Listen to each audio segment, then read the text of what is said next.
Well, good evening. My name is Eric Nichols, KL7 Alpha Juliet, and this is what I hope to be the first of several lectures on amateur radio topics.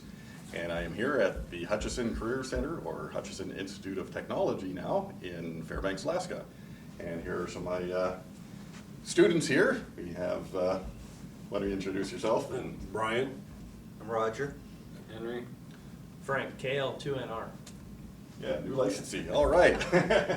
And Roger Weigel here, interesting gentleman. He's the head of the Aerosciences department here, and below us in this very building is the Jenny, the JN4 that Ben Eilson flew up here.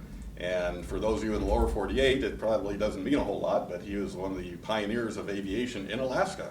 And the resurrection project of this biplane is a fantastic piece of history. And so anyway, we do quite a few interesting things here at Hutchison Institute of Technology. Well, here I am going to demonstrate one of the oldest, speaking of historical items, one of the oldest instruments in all of radio, and this is called the Lecher wire. It was invented by a rather obscure German physicist by the name of Ernst Lecher in the late 1800s, and it allows us to measure wavelengths directly.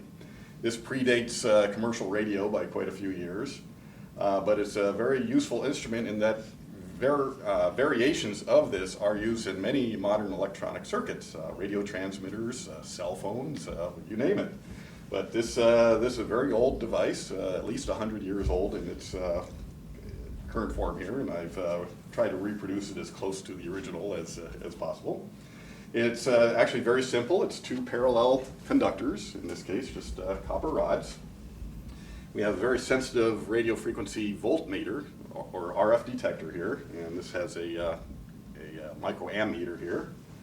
We have at this end a signal generator. I'm using what's called a grid dip oscillator, since the power we're using with this is just minuscule. And we'll learn quite a bit of physics and electronics with this. Well, as you see right here, we have a meter, and it's just kind of sitting there at full scale. And this meter can slide back and forth across this pair of wires. And as you see, as I move this back and forth, the meter increases and decreases, and does the same thing as I move it the other direction. And we'll solve the mystery of what's actually happening here with some familiar mechanical, electrical principles. So, see that? That's pretty neat. And we'll do a little variation on this theme as well. We'll move this up to where the meter is at maximum. And let me scoot around behind here. And I will short out this wire with a shorting stick. And that's just a piece of copper, and as I slide along, you see also that the meter increases to a maximum and decreases and increases and decreases several times along this length. So what we have here is a demonstration of what's called standing waves. And standing waves are a phenomenon that very familiar to anybody who's musically inclined. Any musical instrument involves the use of standing waves. Organ pipes create their musical tones by standing waves.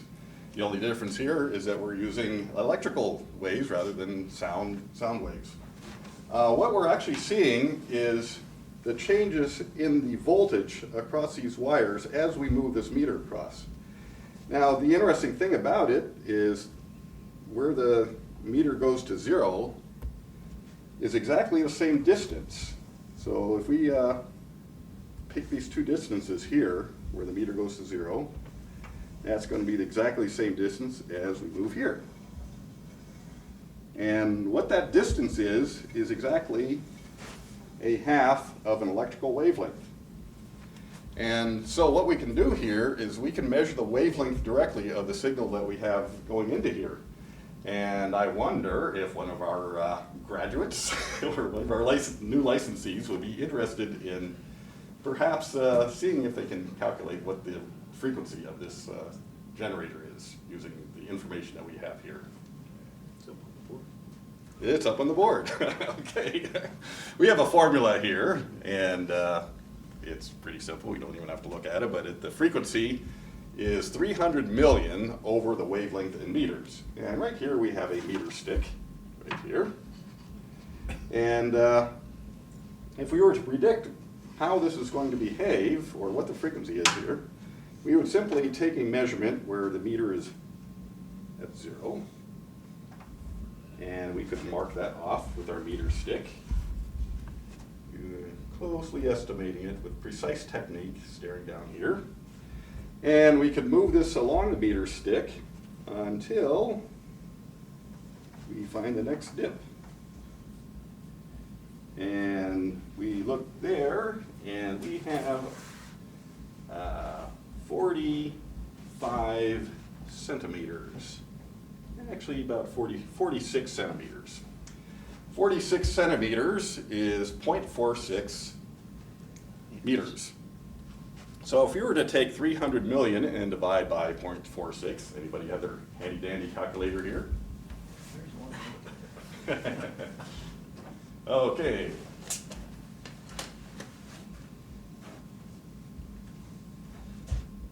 You see the brains grinding away here in our intrepid scholars.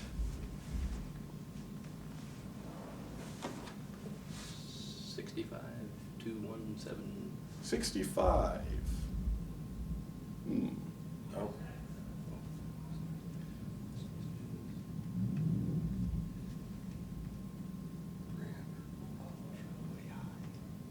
About 1.533333.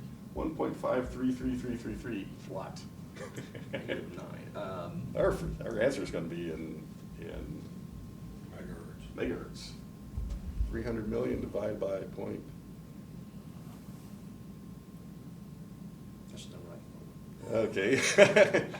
Now, here's one little trick. Remember, it's 1/2 of a wavelength. So the distance we measured, 45 centimeters, is half a wavelength. So the actual full wavelength is going to be 90 centimeters, or 0.9 meters. So that might give us a little closer to the answer there. Oh, yeah, you didn't convert, so then do 0.9. So we have 300 million divided by 0.9, which should be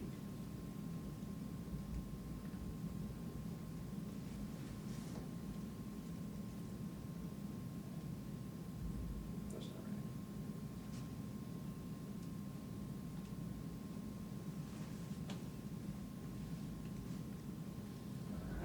reverse Polish notation here. 1/3 or 33333.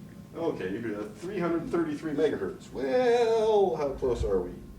My ancient meter here is showing 342 megahertz. So we're in the ballpark. It's probably about as accurate as my meter is. So standing waves, very important in all that we do in electronics. Now let me show one other principle here, which has to do with a characteristic known as the characteristic impedance. This transmission line, again, as you see, we have the standing waves quite radical as we move along here. Very large changes in maximum to minimum voltage. If I were to put a load on the end, this is a 390 ohm resistor, which is approximately equal to the characteristic impedance of a transmission line with this spacing. We'll see that the variations in the meter are nowhere near as much. Now, I could experiment with the spacing between these rods and come upon a spacing which will give us a 0 standing wave ratio, or rather a standing wave ratio of 1:1, meaning that there is no change in the meter reading as I move along. Well, we've already gotten pretty close to there by putting 300 ohm resistor across there. So the characteristic impedance of this transmission line is about 390 ohms. So anyway, that's introduction to the Lecher wire, and hopefully we can build upon this in future lectures, and we thank you. And I do want to thank Archie Woolman also. He makes some fantastic videos of Alaskan scenery and hunting, and if you ever see his name out there, you saw him first here. Thank you. Yeah. So actually it was 0.92 then. Yeah, 46. You said you had 300 and